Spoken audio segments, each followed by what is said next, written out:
नमस्कार साथियों, मैं विनय प्रताप सिंह स्वागत करता हूं आपका शिक्षा क्लासेस पर। आज हम आपके लेके आए हुए हैं आपके डिमांड पर हिंदी पेडागोजी की क्लास को। ये जो क्लास होगी ये आपको कम से कम 15 प्लस नंबर आपको एग्जाम में दिलवा के जाएगी। क्योंकि ऐसा हम क्यों बोल रहे हैं? क्योंकि हम इसलिए बोल रहे हैं कि जो आपका जो पेडागोजी होती है आपकी, चाहे वो हिंदी की हो, चाहे वो आपकी इंग्लिश की हो और चाहे वो आपकी संस्कृत की हो, जो टॉपिक होते हैं वो कैसे होते हैं, हमारे टॉपिक सारे सेम होते हैं। बस ये है कि वो जो लिखा जाता है, जिस लिपि में लिखी जाती है वो आपकी लिपि चेंज होती है। ठीक है ना? चलिए क्लास को शुरू करते हैं। सबसे पहले पहले जो टॉपिक आता है हमारा, वो टॉपिक क्या है? वो टॉपिक हमारा भाषा, यानी कि लैंग्वेज। अब लैंग्वेज क्या होता है ये बताइए आप। अभी वो सबने पढ़ा होगा, जो भाषा होती है हमारी वो क्या होती है?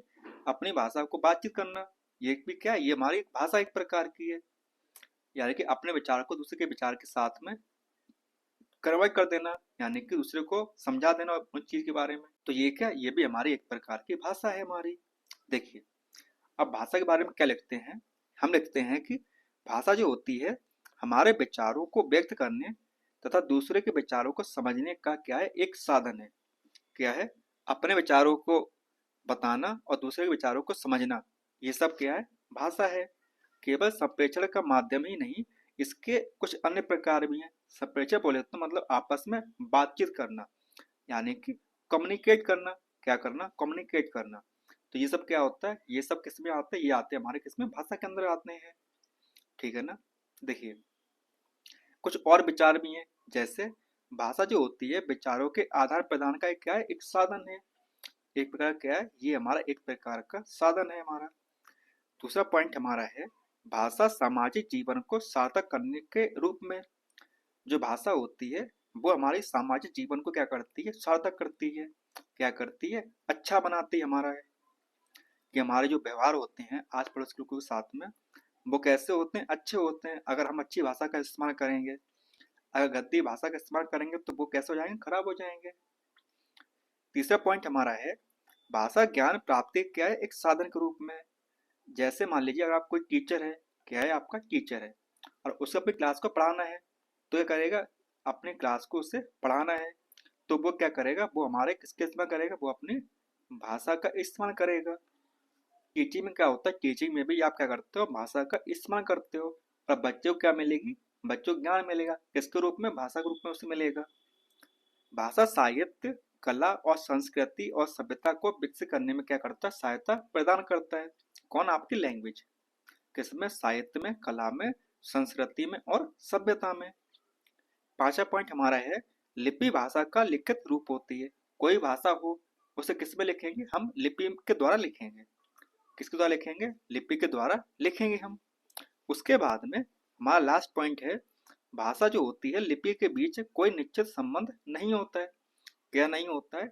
आपस में दोनों के बीच में कोई संबंध नहीं होता है। किसके बीच में? भाषा और लिपि के बीच में। अब क्यों नहीं होता है? क्योंकि जो भाषा होती है, भाषा किसी भी लिपि में लिखी जा सकती है। जैसे मान लीजिए ये हमारी हिंदी भाषा है। अब हिंदी जो भाषा होती है किसमें लिखते हैं हम? वो लिखते हैं देव लिपि में लिखते हैं। किसमें लिखते हैं? देवनागरी में लिखते हैं। किसमें लिखते हैं? देवनागरी में लिखते हैं।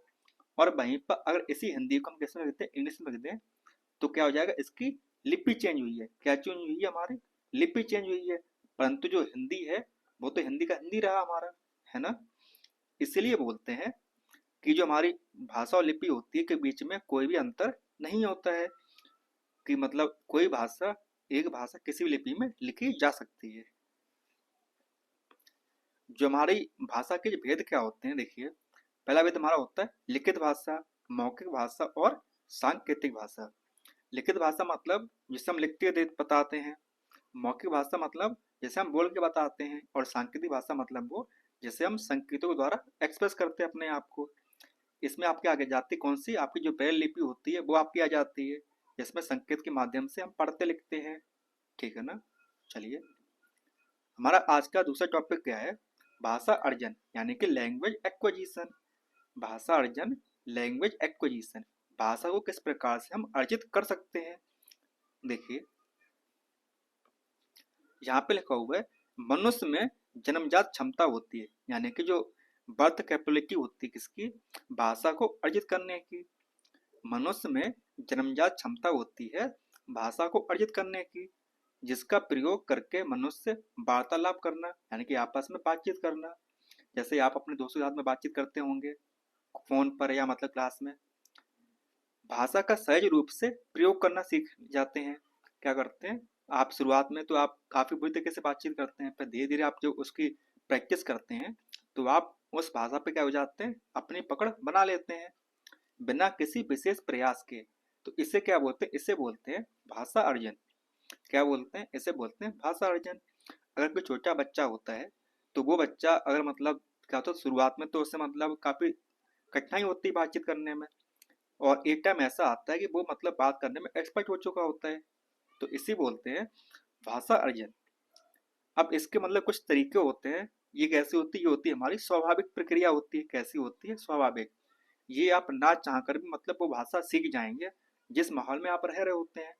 इसीलिए कहा जाता है ना कि अच्छे माहौल में रहिए तो आप अच्छे बनेंगे, खराब माहौल में रहेंगे तो आप खराब बन जाएंगे। तो जो आपकी भाषा अर्जन होती है वो कैसी होती है, आपकी स्वाभाविक प्रक्रिया होती है। और इस पर वातावरण का प्रभाव पड़ता है। किसका प्रभाव पड़ता है, आपके जो एनवायरनमेंट होता है, जिस एनवायरनमेंट में आप रह रहे हैं उसका प्रयोग इसके ऊपर पड़ता है हमेशा। ये कैसी सहज प्रक्रिया, कैसी है, सिंपल प्रक्रिया है।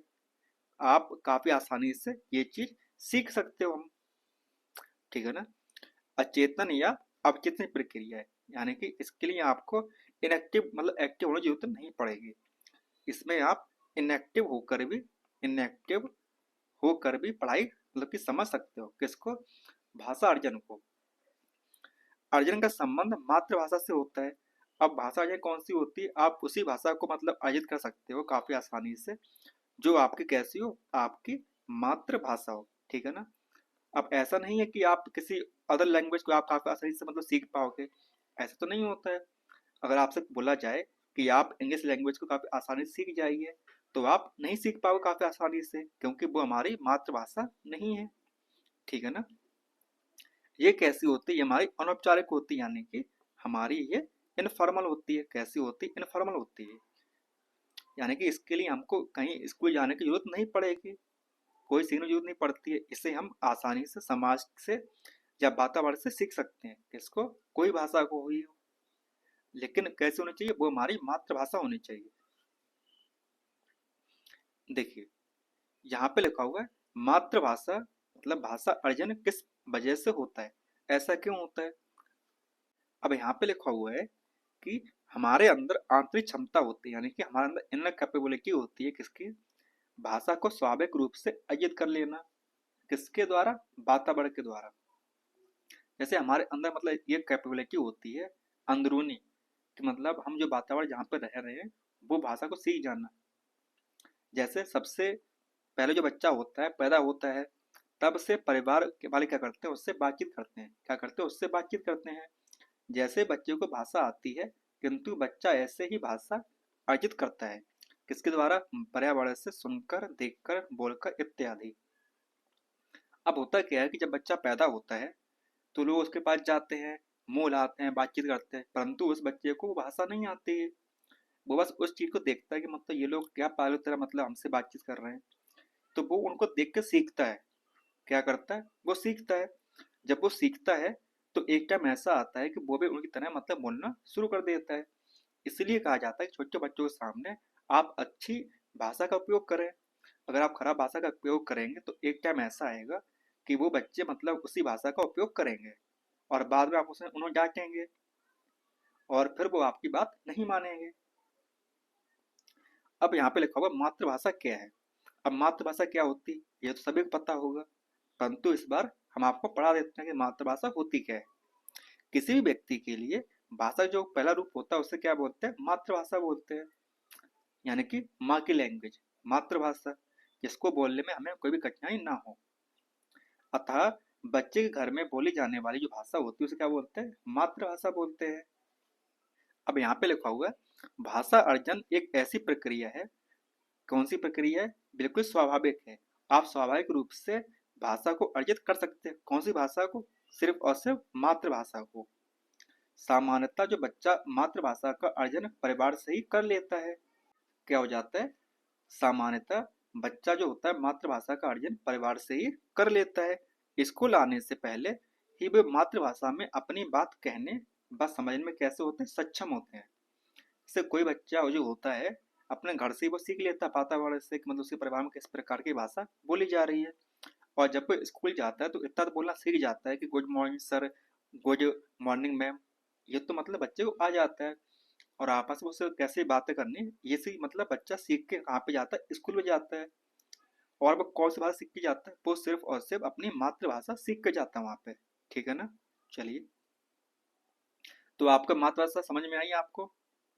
देखिए, अब है हमारा भाषा अधिगम, यानी कि कुछ लैंग्वेज ऐसी होती हैं जो अपने क्लास में आप सीखते हो, जैसे ये जो मतलब टीचर हैं अपने बच्चों को पढ़ा रही हैं। ठीक है ना। चलिए, अधिगम में प्रयास की आवश्यकता पड़ती है। अधिगम मतलब एक प्रकार का सीखना। क्या होता है, सीखना। क्या पड़ती है, प्रयास की जरूरत पड़ती है, यानी कि आपको अपने एफर्ट्स क्या करने पड़ेंगे, आपको अपने एफर्ट्स लगाने पड़ेंगे वहां पर।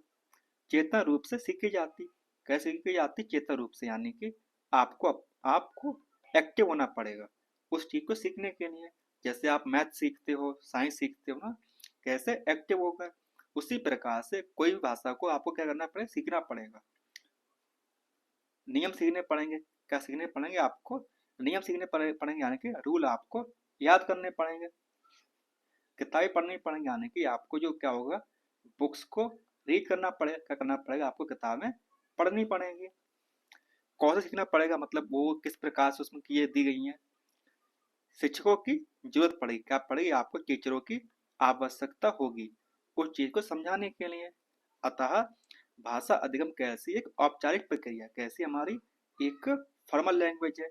कैसी है, आपकी फॉर्मल लैंग्वेज है, फॉर्मल लैंग्वेज है। ठीक है ना। कौन, औपचारिक प्रक्रिया हमारी एक, कौन, भाषा अधिगम है। अब देखिए, अधिगम का संबंध कैसे होता है, दूसरी भाषा से होता है। बोले तो जो हमारी क्या होती है, सेकंड लैंग्वेज होती है, उसका संबंध किससे होता है, भाषा अधिगम से होता है। जब आपने सीटेट का फॉर्म भरा होगा, क्या भरा होगा, सीटेट का फॉर्म फिल किया होगा, तो इसमें आपका आया होगा language first and language second.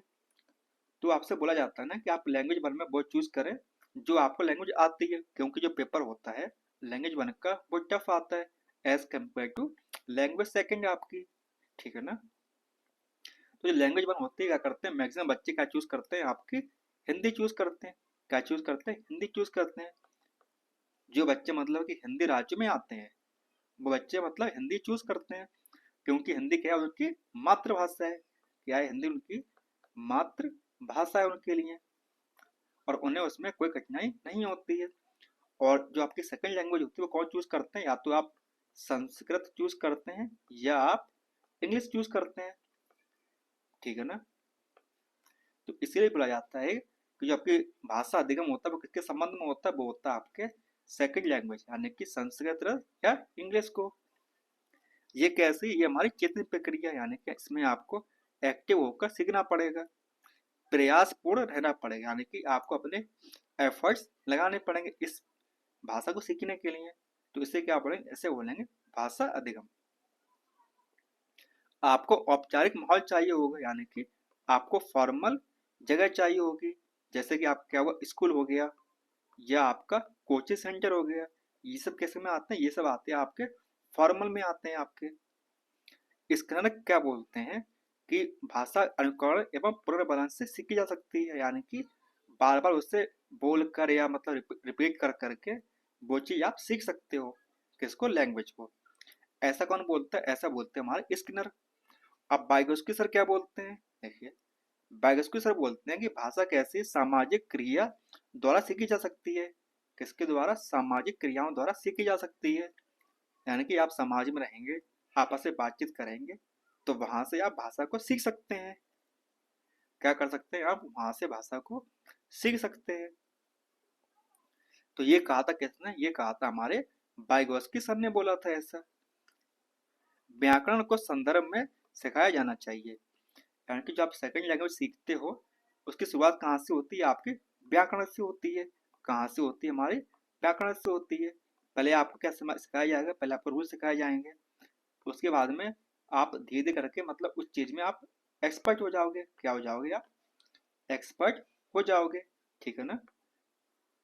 चलिए, हमारा लास्ट पॉइंट है, भाषा सीखने के लिए प्रिंट समृद्ध वातावरण किया जाना चाहिए। मतलब ऐसी जगह होनी चाहिए जहाँ मतलब दीवारों पर कुछ लिखा होना चाहिए, जिससे आपके दिमाग पर और आंखों पर असर पड़े कि आपको ये चीज़ सीखनी है। जैसे आपने देखा होगा जो मतलब छोटे बच्चों की क्लास होती है आपकी, पीजी हो गया, यूकेजी हो गया, या आपका एलकेजी हो गया, इसमें क्या होता है कि जो दीवारें होती हैं आपकी, उस पर कुछ ना कुछ, उस दीवारों पर भी कुछ ना कुछ लिखा होता है। क्यों लिखा होता है? क्योंकि बच्चों पर उसका क्या पड़े, असर पड़े। ये सब किसके अंदर आता है? ये आपका आता है टीएलएम के अंदर। अब टीएलएम क्या होता है ये हम आपको आगे क्लास में समझाएंगे। ठीक है ना? Teaching learning materials. तो आपको भाषा अधिगम समझ में आया। चलिए, अब देखते हैं इन दोनों में अंतर क्या होता है, किसमें, भाषा अधिगम में और भाषा अर्जन में। तो सबसे पहले अंतर होता है किसका? वातावरण का। कि मतलब जो आपकी भाषा अर्जन होती है वो तो आप नेचुरली सीख सकते हो, मतलब अपने घर पे रह के, परंतु मतलब अधिगम के लिए कहाँ जाना पड़ेगा आपको? स्कूल जाना पड़ेगा। कहाँ जाना पड़ेगा हमको? स्कूल जाना पड़ेगा। वहां पे आपका वातावरण का अफेक्ट पड़ता है किसके ऊपर? भाषा अर्जन में और भाषा अधिगम में। अब वहीं पर हमारा दूसरा है कौन सा वाला? मातृभाषा हमेशा अर्जित की जाती है। जो हमारी मातृभाषा होती है वो हमेशा अर्जित की जाती है। और वहीं पर जो हमारी सेकंड लैंग्वेज होती है, कौन सी हमारी? सेकंड लैंग्वेज, वो हमें क्या करनी पड़ती है? हमसे सीखनी पड़ती है, यानी कि अधिगम करनी पड़ेगी। क्या करनी पड़ेगी? हमको अधिगम करनी पड़ेगी। ठीक है ना? कौन सी? सेकंड लैंग्वेज को। बच्चा एक से अधिक भाषाएं भी अर्जित कर सकता है। यहाँ पे लिखा हुआ है बच्चा एक से अधिक भाषाएं भी अर्जित कर सकता है वातावरण के द्वारा।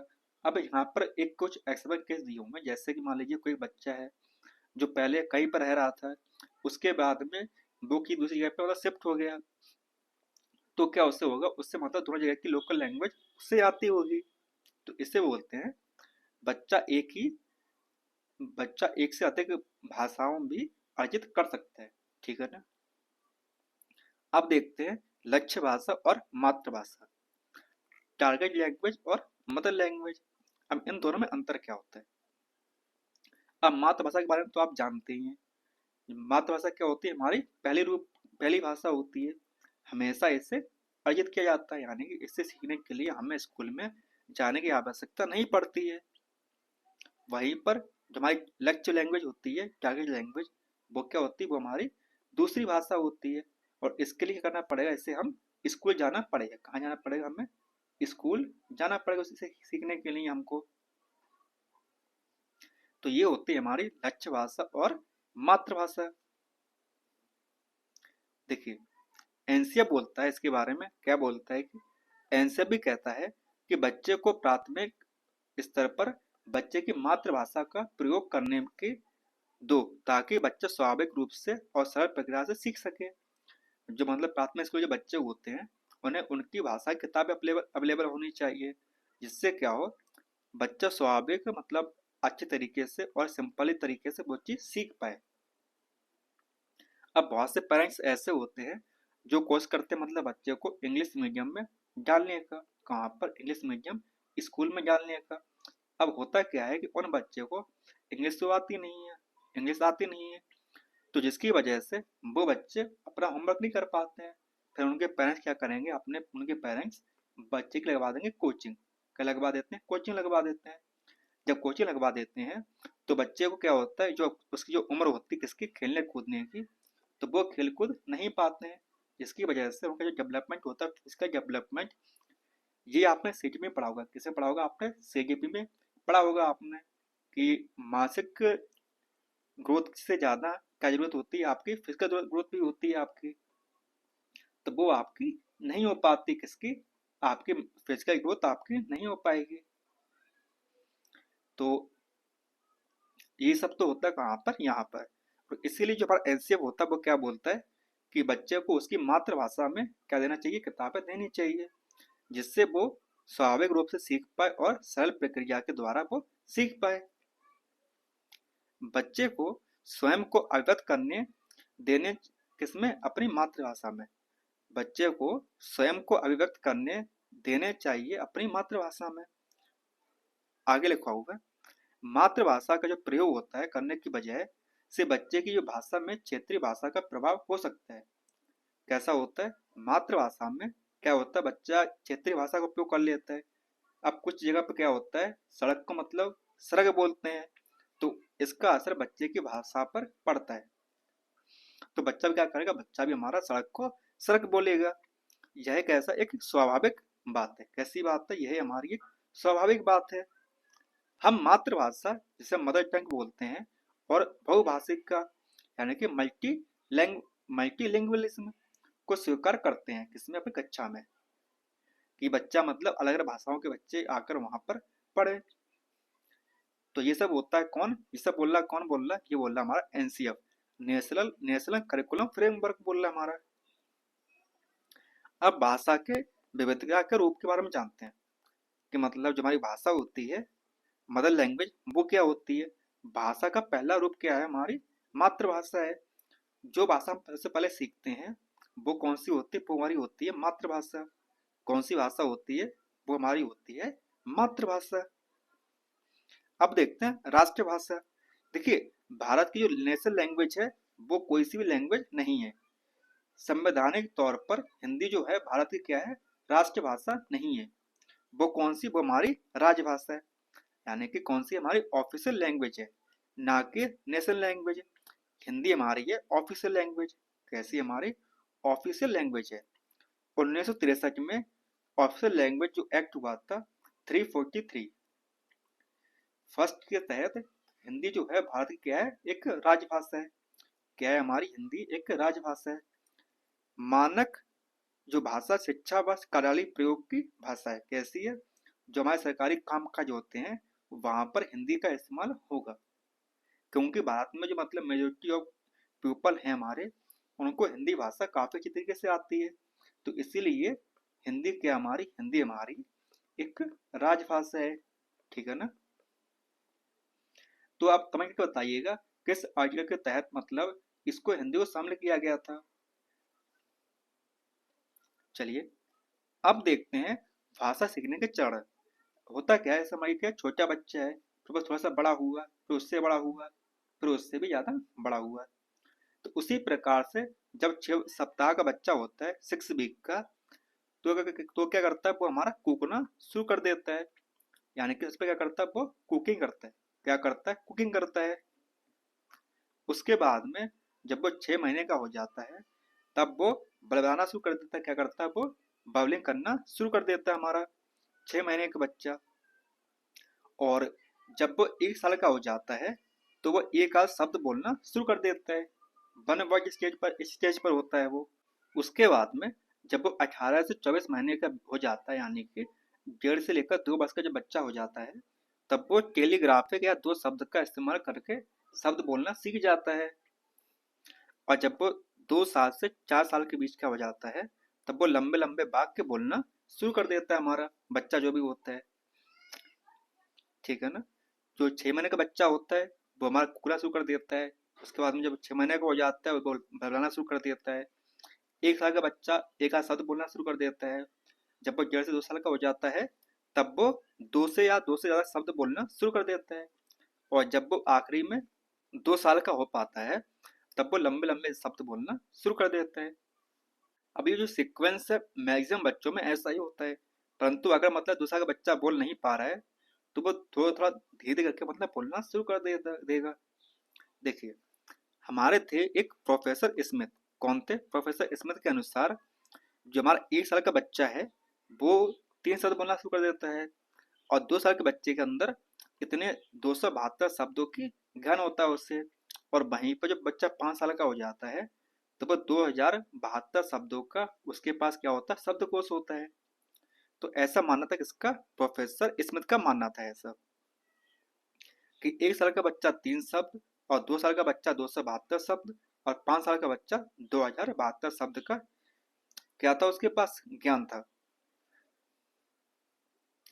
अब देखते हैं भाषा शिक्षण की प्रमुख विधाएं।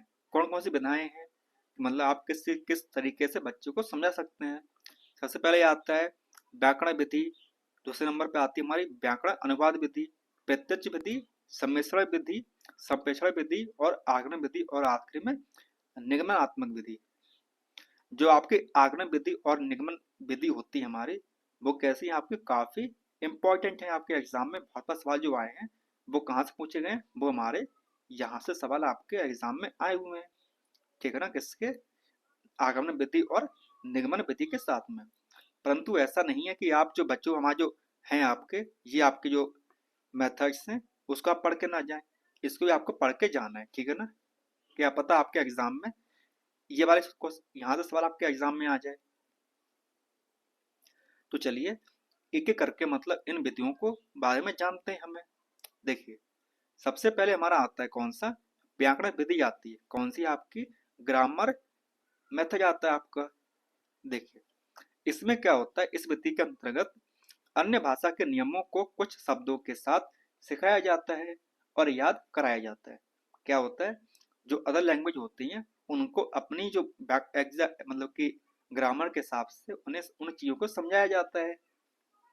इसके बाद शब्द संयोजन और व्याकरणिक नियमों के आधार पर अभ्यास कराया जाता है। जिस प्रकार से आपने देखा होगा, आपकी होती है एक इंग्लिश लैंग्वेज होती है, क्या होती है आपकी इंग्लिश लैंग्वेज होती है हमारी, और उसको सिखाने के लिए हम क्या करते हैं, हम लेते हैं किसका, ग्रामर का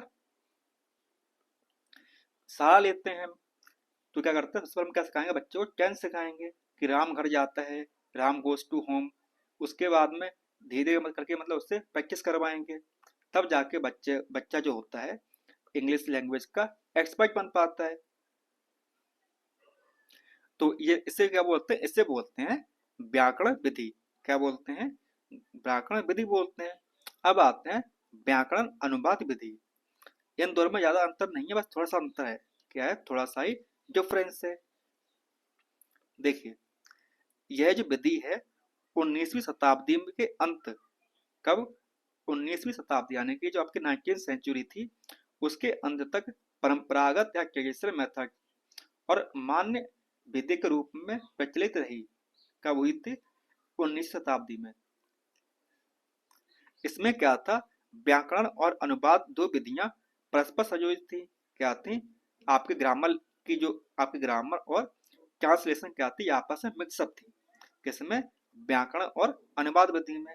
इसका जो नाम है आप इससे समझ पा रहे होंगे, ग्रामर एंड ट्रांसलेशन मेथड, क्या था, इनमें मिले हुए थे आपस में। इस विधि में बच्चे लक्ष्य भाषा को क्या करते हैं, पढ़ते हैं, फिर लिखते हैं। लिखना तो सीख लेते हैं, परंतु जो बोलने से ज़्यादा अवसर नहीं मिलते हैं। क्या मिलते नहीं मिलते हैं, ज़्यादा उनको मतलब बोलकर सीखना नहीं हो पाता इनका।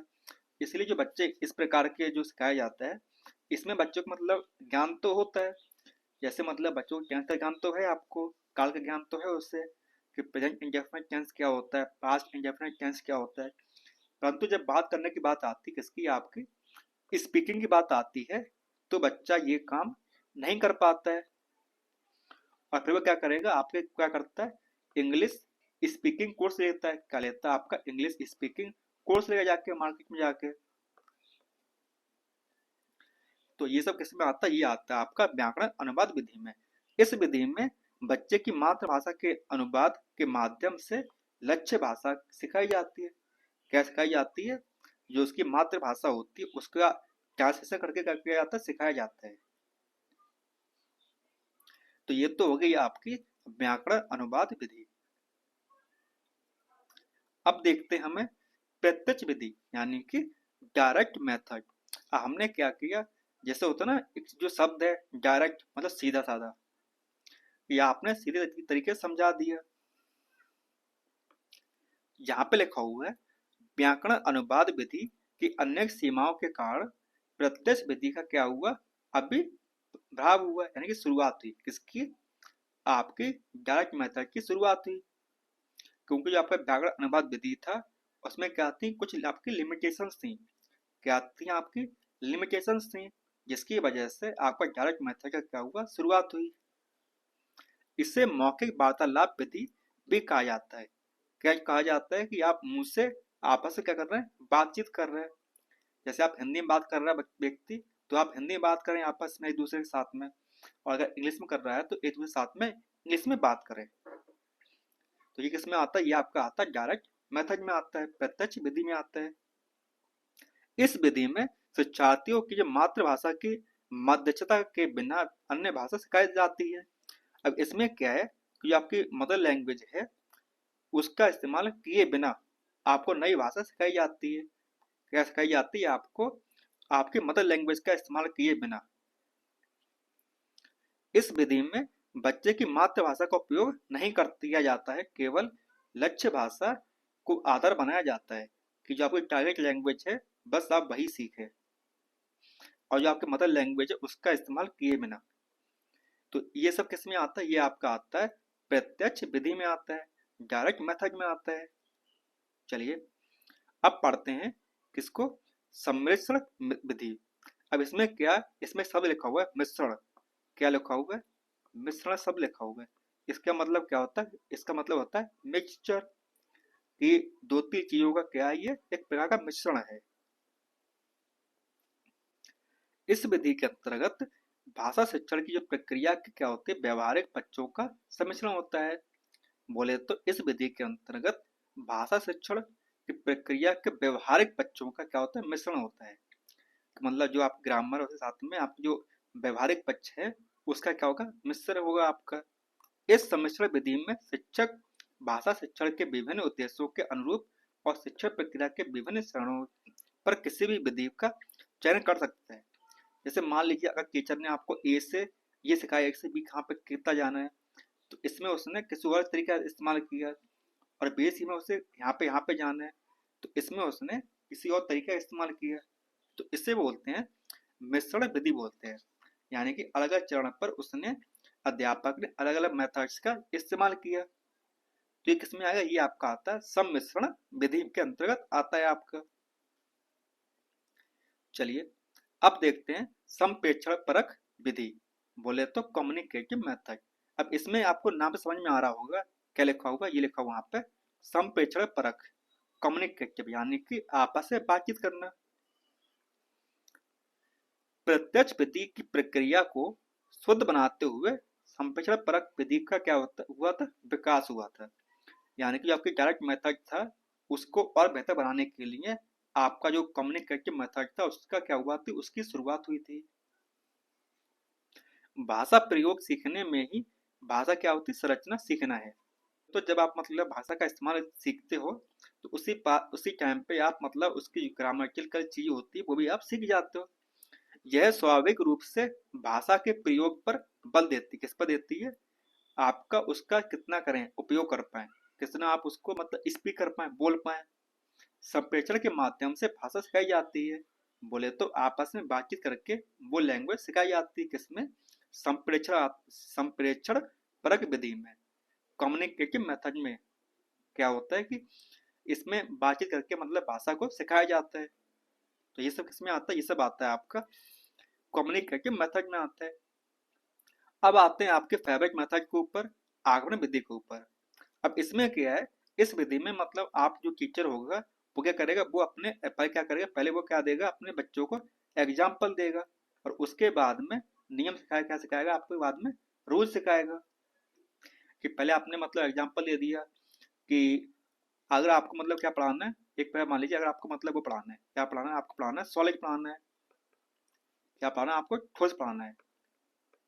तो आपने क्या किया, पहले बच्चों को क्या दिया, एग्जाम्पल दिए कि देखो बच्चा मतलब ये आपका जस्टर है, और ये आपकी मतलब कि क्या है, आपका बॉक्स है, ये आपका फैन है, ये सब कैसे हैं, आपके ठोस हैं। और ठोस होने की बात में अब बताइए ठोस क्यों है। तो इस प्रकार से आपने क्या किया, समझाया बच्चों को। तो आपने क्या किया, आपने इस्तेमाल किया आगमन विधि का इस्तेमाल किया। इसमें क्या होता है, आपको पहले उदाहरण से क्या आप लेके जाते हैं, नियम की तरफ लेके जाते हैं। पहले आपको एग्जाम्पल समझाना है, उसके बाद में आपको रूल बताने हैं। विशिष्ट से सामान्य की ओर लेके जाते हैं, और ज्ञात से अज्ञात की तरफ लेके जाते हैं। अब आपने बताया कि मतलब मान लीजिए आपके शहर में ये चीज है, या ये तो बच्चा बच्चा जानता होगा। तो उसके बाद में आप बोलेंगे कि आप वहां पे गए थे, उसके बाद में उसके अंदर जो चीज थी वो क्या थी, बोले तो आपने पहले उससे क्या पूछा, जो चीज उसे पता थी, उसके बाद में आप उसको वहां से कहाँ पे लेके गए, अज्ञात की तरफ लेके गए उससे। ठीक है ना। तो ये सब किस में आता है, ये आपका आता है आगमन विधि में। पहले संज्ञा का एग्जाम्पल दीजिए, उसके बाद में उससे परिभाषा समझाइए। अब ये क्या, ये आपका एक प्रकार का एग्जाम्पल यहाँ पर दिया हुआ है। ठीक है ना। चलिए अब देखते हैं निगमन विधि, बोले तो डिडक्टिव मेथड। अब ये क्या है, ये आपका जो मतलब आगमन विधि था उसका क्या होता है, बिल्कुल ही उल्टा होता है। क्या है, ये उसका बिल्कुल ही विपरीत है। उसमें क्या कर रहे थे, उसमें हम एग्जाम्पल से कहाँ पे लेके जा रहे थे, नियम के पास लेके आ रहे थे, यानी कि रूल के पास लेके आ रहे थे।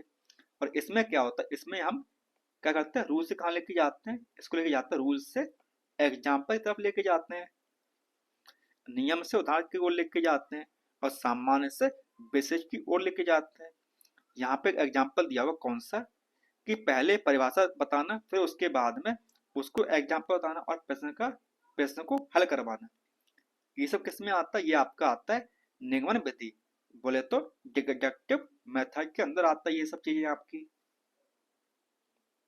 चलिए अब कुछ आपके फिलोसफर्स थे, उन्होंने भाषा के बारे में क्या बोला था, ये हम पढ़ते हैं। देखिए सबसे पहले आते हैं आपके कौन, जीन पियाजे। कौन आते हैं आपके, ये आते हैं हमारे जीन पियाजे आते हैं।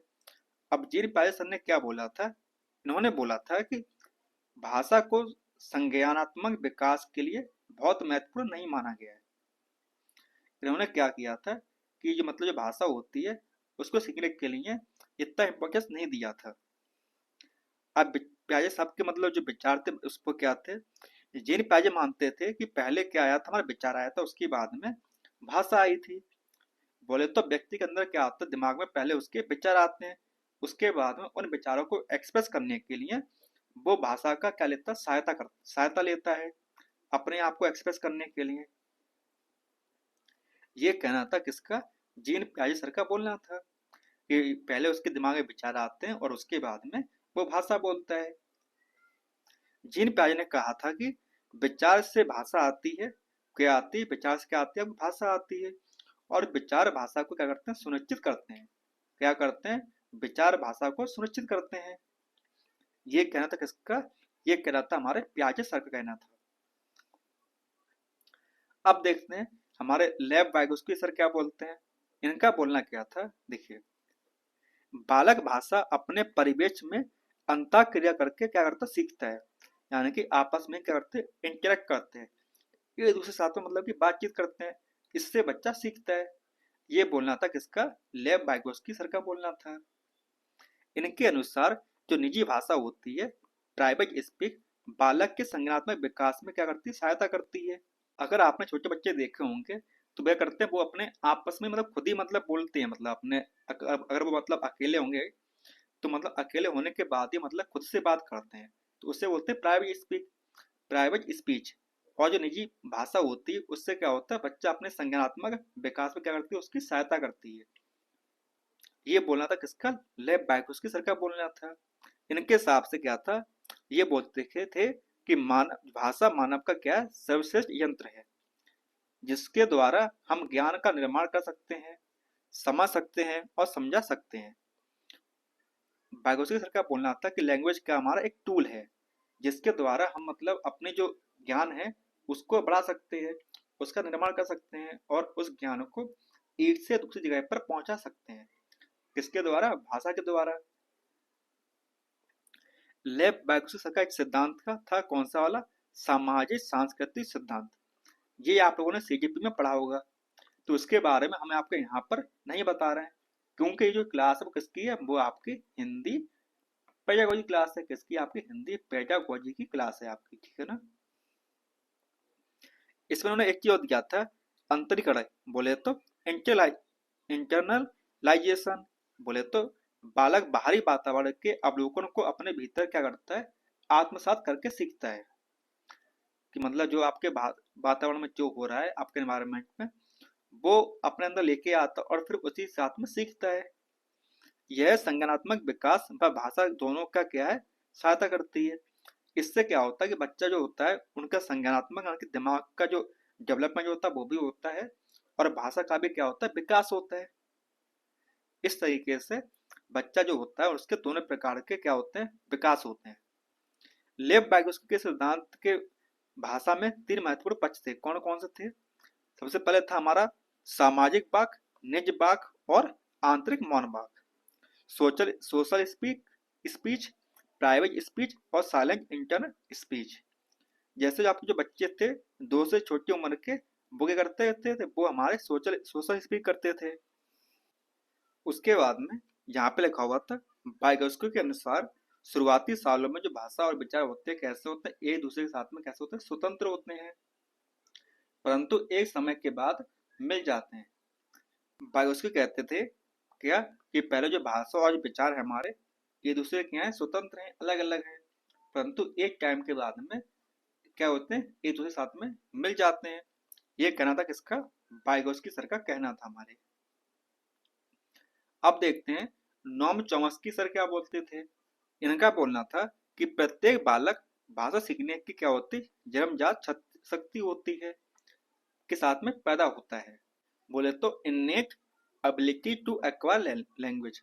चौमस्की सर बोलते थे कि जो हर एक बालक होता है, कोई बच्चा, उसके अंदर कैपेबिलिटी होती है, कब, बर्थ टाइम से जन्मजात शक्ति होती है किसी भाषा को सीखने के लिए।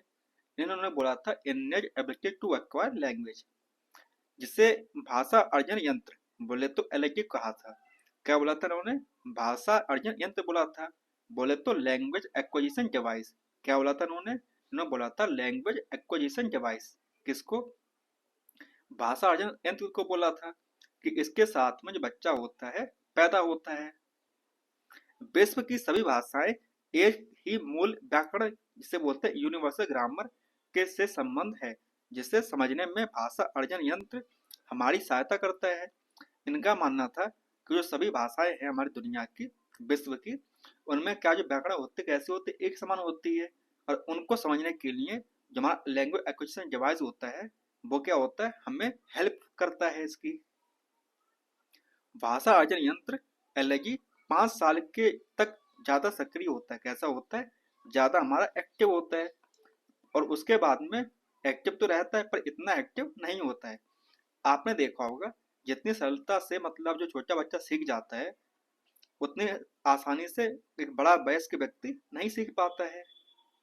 यह संवेदनशील काल होता है, क्योंकि कैसा होता है, काफी संवेदनशील काल होता है, किसके लिए, भाषा सीखने के लिए। ठीक है ना, ऐसा मानना था किसका, नोम चॉम्स्की सर का मानना था। चलिए अब पढ़ते हैं भाषा कौशल के बारे में। जैसे होता क्या है कि हमारा एक होता है सुनना, बोलना, पढ़ना और लिखना। क्या होता है, सुनना, बोलना, पढ़ना, लिखना। अब ये सब क्या है, ये हमारे एक भाषा के कौशल हैं। क्या है, भाषा के कौशल हैं। देखिए जो सुनना और बोल पढ़ना है, वो कैसे हैं, वो हमारे हैं ग्रहणात्मक कौशल है। यानी कि इनसे क्या होता है, हम इंफॉर्मेशन को ग्रहण करते हैं, क्या करते हैं, इंफॉर्मेशन को लेते हैं अपने पास में। किससे, सुनकर क्या करते हैं, हमारे पास इंफॉर्मेशन आती है, और पढ़कर भी क्या आती है, हमारे पास में इंफॉर्मेशन आती है। तो ये सब होते हैं क्या है, हमारे ग्रहणात्मक कौशल होते हैं। वहीं पर बोलना और लिखना क्या है, हमारे अभिव्यक्तात्मक कौशल हैं। कैसे हैं, बोलकर और लिखकर क्या करते हैं, हम अपने आप को अभिव्यक्त करते हैं, यानी कि एक्सप्रेस कर पाते हैं अपने आप को। तो ये आपके हो जाते हैं अभिव्यक्त आत्मक कौशल। अब यहाँ पे लिखा हुआ है भाषा कौशल का मनोवैज्ञानिक क्रम क्या होता है। एक एवरेज हम मान के चलते हैं, सबसे पहले क्या होता है, बच्चा सुनता है, फिर बोलना सीखता है, उसके बाद में पढ़ना सीखता है, और आखिरी में लिखना सीख जाता है। ऐसा मानना है, ठीक है ना। और इसको हम कैसे याद करते हैं, इसको हम याद करते हैं सु बो पा ली के नाम से, मतलब ऐसे याद करते हैं स्टेट के साथ में, कि सुनना, बोलना, पढ़ना और लिखना, ये क्या है, एक सीक्वेंस है। यहाँ पे लिखा हुआ है भाषा के मुख्य क्या होते हैं, 4 कौशल होते हैं। कौन से, सुनना, बोलना, पढ़ना और लिखना। और ये आपस में क्या है, एकीकृत या अंतर संबंधी है, आपस में जुड़े हुए हैं। कौन से, ये चारों। सुनना और पढ़ना क्या हमारे ग्रहणात्मक कौशल हैं, और जबकि बोलना लिखना क्या है, अभिव्यक्तात्मक कौशल है हमारे। भाषा कौशल जो है स्वपालिक क्रम से सीखे जाते हैं, परंतु केवल इसी क्रम में सीखे जाते हैं ऐसा नहीं है। किसी किसी बच्चे में ये आगे पीछे भी हो सकते हैं, परंतु जो मैक्सिमम बच्चे होते हैं उनके साथ में ये सीक्वेंस ही क्या होता है, फॉलो होता है। ठीक है ना। चलिए, अब सुनना क्या है, बच्चों को सुनने का मौका देना देना है आपको। बच्चों से क्या करें, संबंधों शब्दों का उच्चार करवाना है, और उसके बाद में कहानी या कविता सुनाना है। ये सब क्या है, सुनना के एग्जाम्पल्स है हमारे। तो उसी प्रकार से बोलना क्या होता है, कविता का पठन करवाना, कविता पढ़वाना बच्चे को, संवाद करके बात करवाना, एक दूसरे मतलब बातचीत करवाना। मौखिक प्रश्न पूछने का मतलब बच्चा आपसे सवाल पूछे, इसका आपको मौका देना।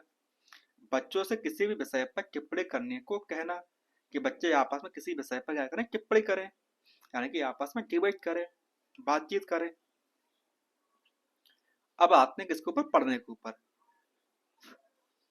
पढ़ने के कौशल को क्या कहते हैं, वाचन कहते हैं। क्या कहते हैं, वाचन कहते हैं। और जो पढ़ना होता है वो हमारे कैसे होते हैं, दो प्रकार के होते हैं। कौन कौन से, एक हमारा होता है मौन पठन, और दूसरा हमारा होता है सस्वर पठन। कैसा, मौन और सस्वर पठन। मौन को हम बोलते हैं साइलेंट रीडिंग, और मतलब कि सस्वर पठन को बोलते हैं लाउड रीडिंग। साइलेंट मतलब आप नाम में समझ पा रहे होंगे, इसका मतलब साइलेंट, यानी कि मन होकर पढ़ना। कैसे होकर पढ़ना, मन होकर पढ़ाई पढ़ना। मौन पठन से बच्चों को क्या होता है, ध्यान बेहतर होता है, कि बच्चा ध्यान लगा के पढ़ाई कर रहा है, तेजी से पढ़ पाते हैं। जब बच्चा चुपचाप होकर पढ़ेगा तो क्या करेगा, काफी तेजी से पढ़ पाएगा वो चीज को, और ज्यादा विषय पढ़ सकता है। जब उसकी स्पीड तेज होगी तो वो उसके पास टाइम की कमी नहीं होगी, ज्यादा टाइम उसके पास में होगा, और वो ज्यादा विषयों को पढ़ पाएगा। तो ये किस में आता है, ये आपका आता है मौन पठन के अंतर्गत आता है आपका। वहीं पर क्या हमारा एक है सस्वर पठन, लाउड रीडिंग। इसमें क्या होता है, बच्चे का उच्चारण अच्छा होता है। अगर बच्चा बोल बोल के पढ़ाई करेगा तो उससे क्या होगा, उसका जो मतलब आपका उच्चारण होता है वो कैसा हो जाएगा, अच्छा हो जाएगा। और सुनने और बोलने का कौशल कैसा हो जाएगा, उसका बेहतर हो जाएगा। और सस्वर पठन से क्या होगा, उससे रस भी आता है होगा। और वो मतलब एक मतलब क्या होता है, सीक्वेंस के साथ में, फ्लो के साथ में पढ़ना वो सीख जाता है। किससे, लाउड रीडिंग के साथ में। तो इसीलिए मौन पठन और सस्वर पठन दोनों ही क्या है, जरूरी है उसके लिए। आगे लिखो, लिखना। अध्यापिका बच्चे की वर्तनी या स्पेलिंग की अशुद्धियों के लिए क्या करती है, शुद्ध लिख देती है बच्चे को। अब ये क्या, ये एक प्रकार का लिखना हो गया हमारा बच्चे का। अब देखते हैं लिखने के प्रकार। आपके एग्जाम में लिखने के प्रकार से आपके बहुत बार सवाल आए हुए हैं आपके एग्जाम में, ठीक है ना। देखिए, आपके तीन प्रकार के होते हैं, कौन कौन से, सुलेख, श्रुतलेख और अनुलेख। कौन कौन से, सुलेख, श्रुतलेख और अनुलेख। अब सुलेख हम कब देते हैं बच्चों को, जब उसकी राइटिंग क्या करें, सुंदर लिखवाना हो। और श्रुतलेख क्या होता है, वर्तनी की अशुद्धियों को दूर करने के लिए क्या करते हैं हम, श्रुतलेख बच्चे को बोलते हैं लिख के लेके आने के लिए। और वहीं पर अनुलेख क्या होता है, अक्षरों का अनुरेक्षण करना या सीखना, ट्रेस करना। अगर आपने देखा हो, जो आपके पीजी या आपके एलकेजी या आपके यूकेजी जो मतलब बच्चे होते हैं, उनकी क्लास में आपको एक किताब दी जाती है जिसमें इस प्रकार का डॉट डॉट बने होते हैं, इस प्रकार के। अब इसमें क्या होता है, इसमें बच्चा इसके ऊपर पेंसिल के साथ में क्या करता है, लिखता है। क्या करता है, इस प्रकार से लिखता है, और जिससे उसकी जो राइटिंग होती है कैसी हो जाती है, अच्छी हो जाती है। तो इसी बोलते हैं क्या है, अनुलेख। आई होप आपको मतलब सुलेख, श्रुतलेख और अनुलेख में क्या अंतर पता चल गया होगा, ठीक है ना। चलिए, अब देखते हैं भाषाई विकार। कुछ बच्चे ऐसे होते हैं जिनमें कुछ डिसेबिलिटीज होती हैं, किसके रिगार्डिंग, लैंग्वेज के रिगार्डिंग। सबसे पहले आता है कौन सा हमारा, अफेक्सिया। क्या आता है हमारा, अफेक्सिया आता है। अफेक्सिया के कारण सुनने, समझने और बात करते समय भाषा के उपयोग को क्या होती है, समस्याएं आती हैं। किसको, बच्चे को। किसमें, अफेक्सिया के कारण क्या होता है, सुनने, समझने और बात करते समय भाषा के उपयोग में क्या आती है, उससे प्रॉब्लम्स होती हैं उसको, किसको, बच्चे को। अब देखते हैं डिसलेक्सिया। डिसलेक्सिया में क्या होता है, पठन अक्षमता। बच्चे को मतलब पढ़ने और लिखने में क्या होती है, समस्याएं आती हैं। किसमें, डिसलेक्सिया में आती हैं उसको। एक हमारे फिलोसफर हुए थे, कौन, जॉन डेवी। उन्होंने क्या बोला था, उन्होंने बोला था, एक सिद्धांत दिया था, कौन सा, त्रिआयामी सिद्धांत दिया था टीचिंग का। अब इनका एक फेवरेट कोट है, कौन सा वाला? Education is not a preparation for life. जो शिक्षा है हमारी, ये जीवन की तैयारी नहीं है। Education is life itself. शिक्षा जो है वो क्या है, स्वयं ही एक जीवन है। ये किसका कहना था? ये कहना था हमारे जॉन डीवी सर का कहना था। देखिए, त्रियामी सिद्धांत जो था उसमें उसमें हमारी तीन चीज आती थी, कौन सी? अध्यापक, विषय वस्तु और छात्र। और ये तीनों आपस में मिलकर काम करते हैं। क्या करते हैं? तीनों आपस में मिलकर काम करते हैं। आपका अध्यापक हुआ, छात्र हुआ और विषय वस्तु हुई। ठीक है ना? अब देखते हैं, कुछ होते हैं आपके शिक्षण सूत्र होते हैं। क्या होते हैं? शिक्षण सूत्र, टीचिंग मैक्सिम्स। इसमें क्या होता है? इसमें आप ज्ञात से अज्ञात की तरफ लेके जाते हैं, किसको? बच्चे को। और मूर्त से अमूर्त की तरफ लेके जाते हैं बच्चे को। और सरल से जगह की तरफ। बोले तो पहले क्या करेंगे, आप सिंपल चीजें बताएंगे, उसके बाद में धीरे धीरे करके क्या करेंगे, आप उसको कॉम्प्लेक्स चीजों के पास में लेकर जाएंगे। अब देखते हैं टीएलएम। क्या? Teaching learning method. ये हमने आपको पढ़ाया था ना, बताया था शुरुआत क्लास में आपको कि टीएलएम क्या होता है। देखिए, इसको हम एक और नाम से जानते हैं, शिक्षण सहायक सामग्री के नाम से जानते हैं इसको। अब टीचिंग करने के लिए जो सामग्रियां आपको सहायक होती हैं, उसी को बोलते हैं शिक्षण सहायक सामग्री। जैसे आपने देखा होगा आपके स्कूल में कुछ चार्ट लगे होंगे, है ना? कहीं कहीं पे आपके मतलब क्या होते हैं, टीचिंग क्लासेस होती हैं, आपको टिप लगा समझाए जाते हैं। तो ये सब क्या है? ये आपके टीएलएम है, टीचिंग लर्निंग मटेरियल्स हैं। इससे क्या होता है, इन सबका इस्तेमाल करके आप बच्चे को काफी अच्छी तरीके से समझा सकते हैं। ठीक है ना? चलिए, टीएलएम आपका मतलब चार प्रकार का होता है, कौन कौन सा? दृश्य सामग्री यानी कि विजुअल एड। श्रव्य सामग्री बोले तो हियरिंग एड, जिससे आप सुन सकते हैं। द्रव्य श्रव्य सामग्री बोले तो ऑडियो विजुअल एड, मतलब जिसमें आप सुन भी सकें और देख भी सकें। क्रिया सहायक सामग्री, जिसमें आप क्रिया करके सीख सकें। सबसे पहले आता है आपका विजुअल एड, दृश्य सामग्री। आप देखकर हम किसमें सीखते हैं? जैसे आपका सामपट हुआ, आपका ब्लैक बोर्ड हुआ, पाठ्य पुस्तक हुई आपकी, यानी कि आपकी बुक्स हो गई। क्या हो गई? आपकी बुक्स हो गई। चार्ट हो गया आपका, मानचित्र हो गया, जिस प्रकार आपका क्या होता है, एक मैप मान लीजिए एक प्रकार का। इन सबसे क्या होता है, ये हमारे क्या है? दृश्य सामग्री है। क्या है? हमारी विजुअल एड्स है। उसी प्रकार से हमारा क्या है? श्रव्य सामग्री होती है, बोले तो सुनकर वाला। जैसे हमारा रेडियो होता है, माइक्रोफोन होता है, एम्पलीफायर होता है और टेप रिकॉर्डर होते हैं। ये सब क्या होते हैं? इनसे हम सुनकर ही सीख पाते हैं। इनमें ऐसी कोई चीज नहीं होती जिसको आप देख पाए। और एक आपका आता है दृश्य श्रव्य सामग्री, ऑडियो विजुअल एड। इसमें आपका आप सुन भी सकते हो और देख भी सकते हो। जैसे आपका प्रोजेक्टर हो गया, आपका टेलीविजन हो गया, टीवी हो गया और चलचित्र हो गया। ये सब क्या है आपके? ये आपके दृश्य श्रव्य सामग्री है। ठीक है ना? उसी प्रकार से आपकी एक और होती है लास्ट वाली, क्रिया सहायक सामग्री। जैसे आपने क्या किया, बच्चों को कहाँ पे लेके टूर पर लेके गए, कहाँ पे लेके? टूर पर लेके गए। जिसमें आप जैसे मान लीजिए आप कहाँ पे लेके? ताजमहल लेके गए। आप ले गए ताजमहल घुमाने के लिए।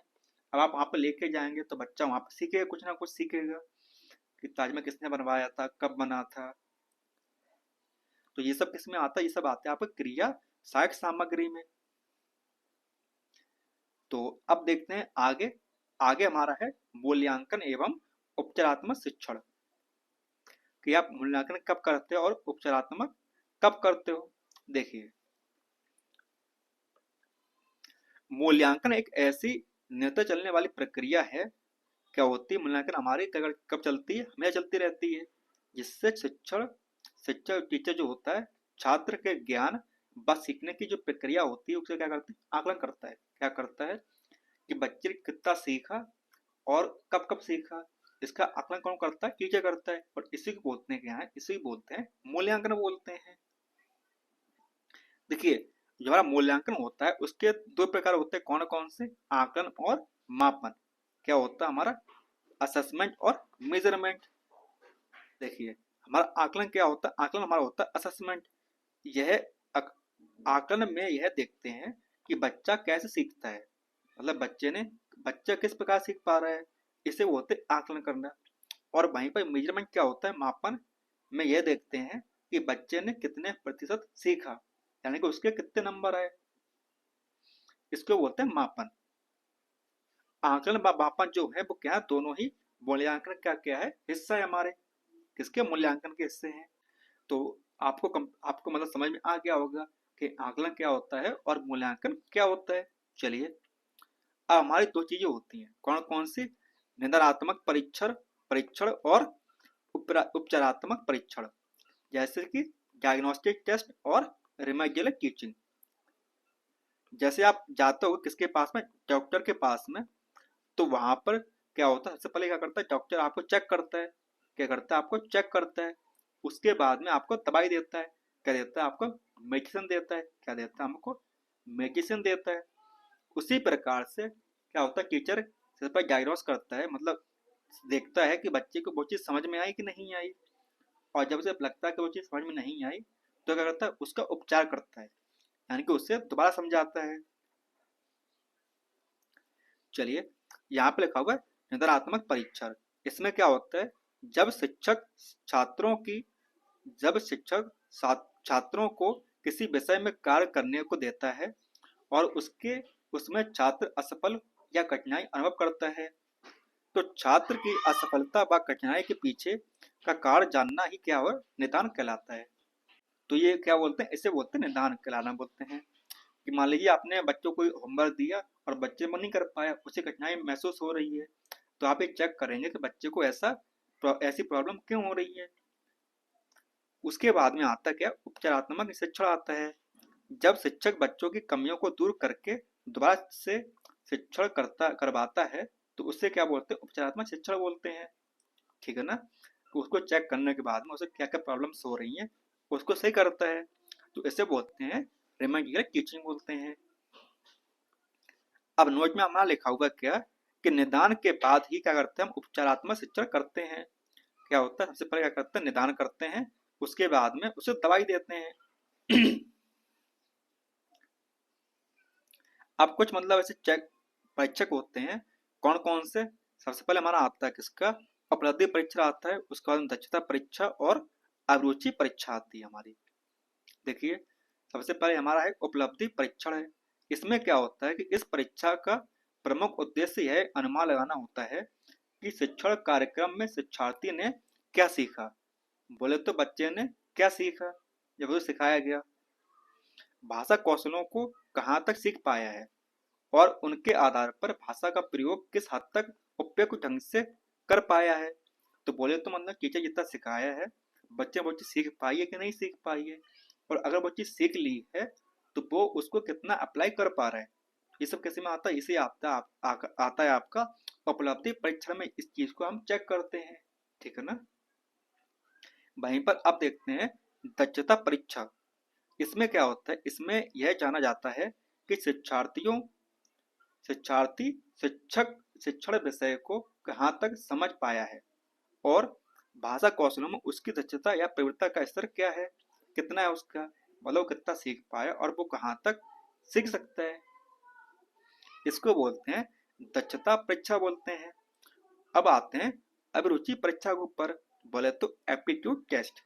इसमें यह पता चलता है कि शिक्षार्थी भाषा सीखने के लिए उपयुक्त अभिरुचि रखता है अथवा नहीं रखता है। बोले तो बच्चा जो चीज सीख रहा है उसमें उसका इंटरेस्ट है कि नहीं है। यह भी अनुमान लगाया जा सकता है कि शिक्षार्थी अपेक्षित शिक्षण में सफल हो पाया है या नहीं है, क्योंकि टीचर हमारा उसने समझा पाया सही से क्या नहीं समझा पाया है। इसके लिए यह आवश्यक नहीं है कि शिक्षार्थी को लक्ष्य विषय का पूर्व ज्ञान हो, किंतु दक्षता परीक्षा के लिए लक्ष्य विषय का ज्ञान होना आवश्यक है। तो ये सब किस में आता है, ये आपका आता है अभिरुचि परीक्षा के अंतर्गत आता है। ठीक है ना।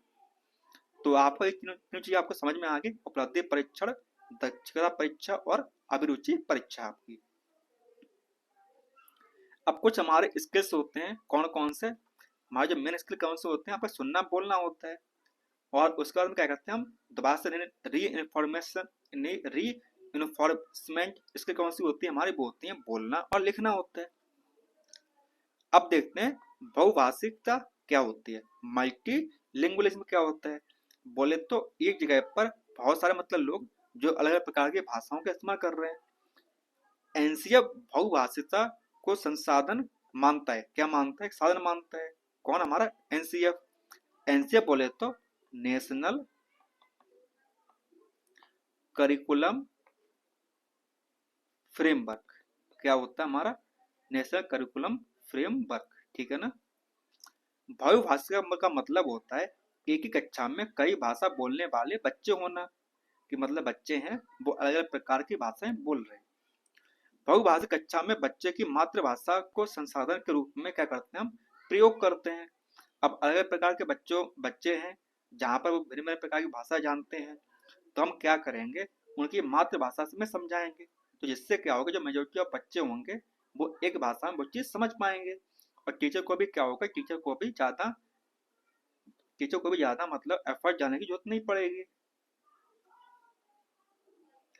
अब है हमारा टेक्स्ट बुक, क्या है, हमारी पाठ्य पुस्तक है। अब पाठ्य पुस्तक से आपका सवाल आया था एक बार कि मतलब पाठ्य पुस्तक कैसे होनी चाहिए बच्चों की।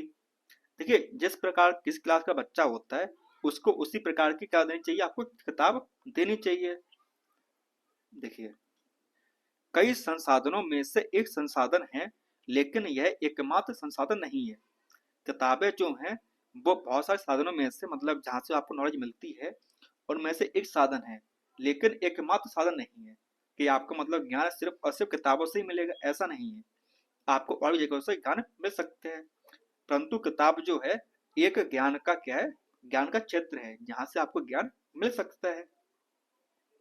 रंग बिरंगे होने चाहिए किताबें, कैसे होनी चाहिए आपकी, रंग बिरंगी होनी चाहिए जिससे बच्चों को क्या हो, इंटरेस्ट पैदा हो।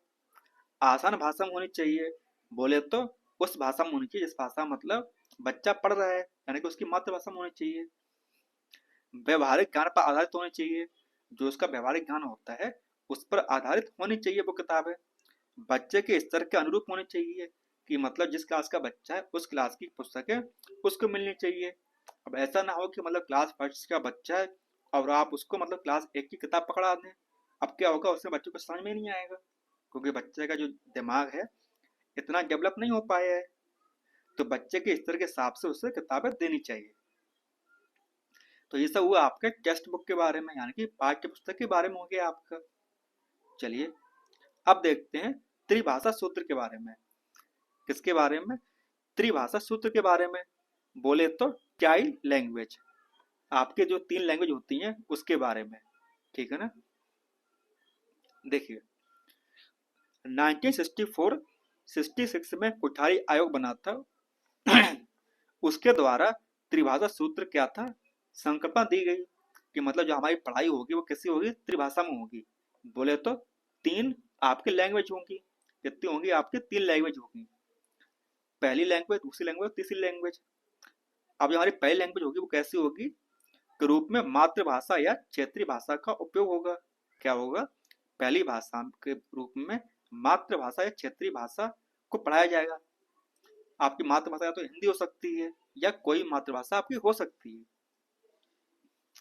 द्वितीय भाषा के रूप में हिंदी भाषी राज्यों में कोई भी आधुनिक भाषा पढ़ाई जा सकती है, और जहाँ पर अंग्रेजी की ओर को और गैर हिंदी भाषी क्षेत्रों में हिंदी भाषा को द्वितीय भाषा के रूप में पढ़ाया जा सकता है।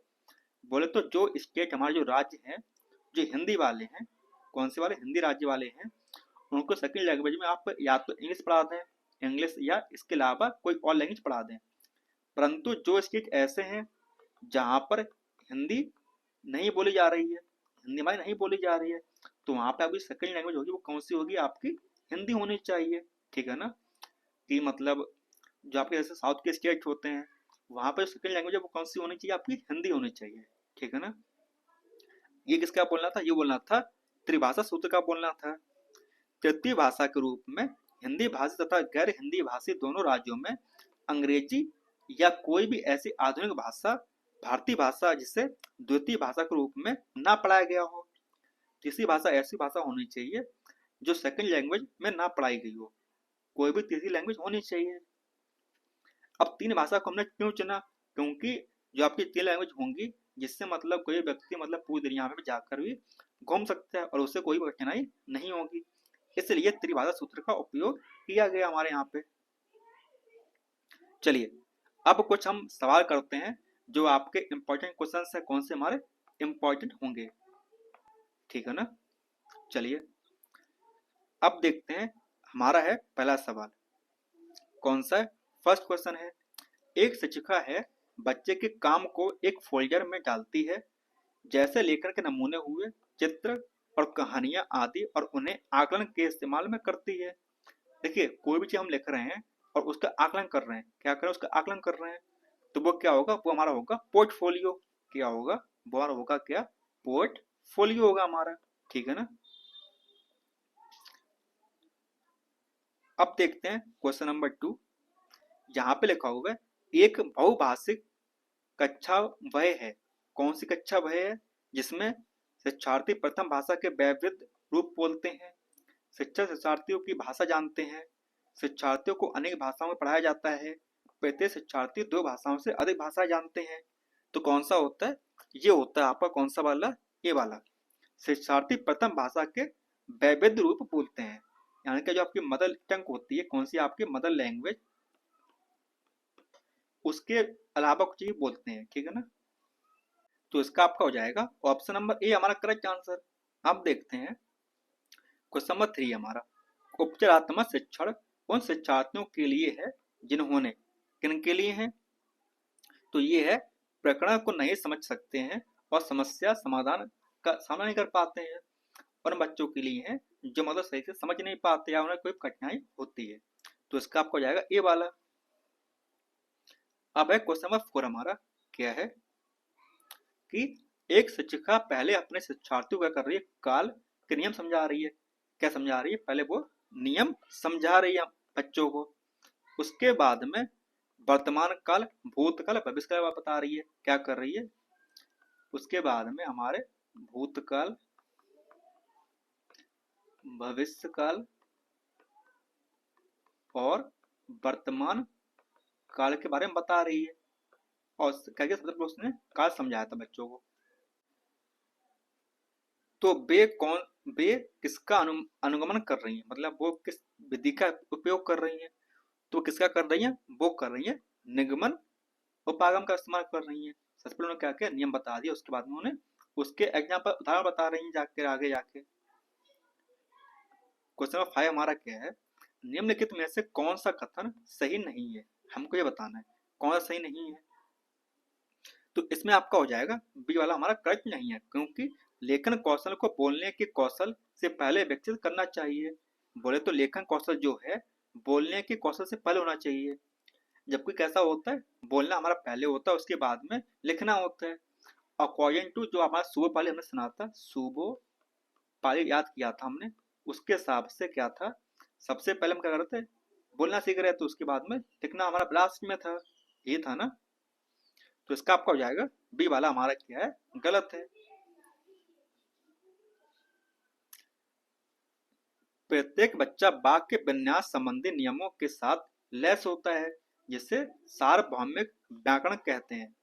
तो यह किसके संबंधित है, ये आपको बताना है, भाषा अर्जन क्षमता के साथ में, भाषा अर्जित क्षमता के साथ में, सीखना अर्जन प्रेरणा, और या भाषा अर्जन प्रेरणा के साथ में। तो ये आपका जो होता है किसके साथ में होता है, वो हमारा होता है भाषा अर्जन क्षमता के साथ में। एक अच्छी वाचन क्या हमारी अच्छा बोलना गतिविधि वह है, कौन सी है, तो ये हमारी है शिक्षार्थी अधिगम बातचीत करते हैं, मतलब कि काफी अच्छी तरीके से मतलब बातचीत कर पा रहे हैं। इस प्रकार के पठन के कुछ अधिगम उद्देश्य और कार्य हैं, शिक्षार्थियों से अपेक्षा रहती है कि विषय वस्तु को विस्तार से ध्यानपूर्वक और संवेदनापूर्वक पढ़ें। तो ये किसमें पढ़ेंगे, ये पढ़ते हैं घन पठन के साथ में, यानी कि काफी इंटेंसिव होके पढ़ते हैं किसमें, घन पठन में, ठीक है ना। तो इसका आपका हो जाएगा कौन सा वाला, डी वाला। अब देखिए 9th वाला, कौन सा पागम या विधि बच्चों को भाषा की कक्षा में उनकी अपनी सहजात भाषा या मतलब मातृभाषा का प्रयोग करने के लिए प्रोत्साहित नहीं करती है। तो ये आपको कौन सी नहीं करती है, आपको बताए थे हम, तो ये आपका हो जाएगा डायरेक्ट मेथड यानी कि जो आपका प्रत्यक्ष विधि थी, डायरेक्ट मेथड जो था उसमें हम क्या करते थे, उसमें हम मदर टंग का इस्तेमाल नहीं करते थे, मदर टंग का इस्तेमाल नहीं करते थे हम, ठीक है ना। चलिए, निम्नलिखित में से किसका एक महत्वपूर्ण गुणधर्म है जिसमें शिक्षार्थियों जोड़ों या समूह में से एक साथ मिलकर समस्या का समाधान कर पाते हैं। तो किसमें कर पाते हैं, ये कर पाते हैं हमारे संप्रेषणात्मक भाषा शिक्षण के साथ में कर पाते हैं हमारा। देखिए, जब भाषा स्वाभाविक रूप से सीखी जाती है बिना किसी व्यवस्थित अभ्यास के, तब इसे क्या बोला जाता है, इसे बोला जाता है अर्जन। क्या बोला जाता है, ये बोला जाता है हमारा भाषा अर्जन बोला जाता है, ठीक है ना। और अधिगम तब बोलते हैं जब हम उससे सीखते हैं, क्या करते हैं, सीखते हैं उससे। भाषा अर्जन केवल तभी घटित होता है, कब होता है, जब बच्चे को भाषा का परिवेश या एक्सपोजर दिया जाए, तभी मतलब बच्चा वो चीज सीख पाता है। तो चलिए, अब आपसे लेते हैं विदा, और हमें पता है, हमें उम्मीद है कि आपको ये क्लास काफी अच्छी लगी होगी। अगर आपको क्लास अच्छी लगी हो तो आप लाइक करें, सब्सक्राइब करें और शेयर करें।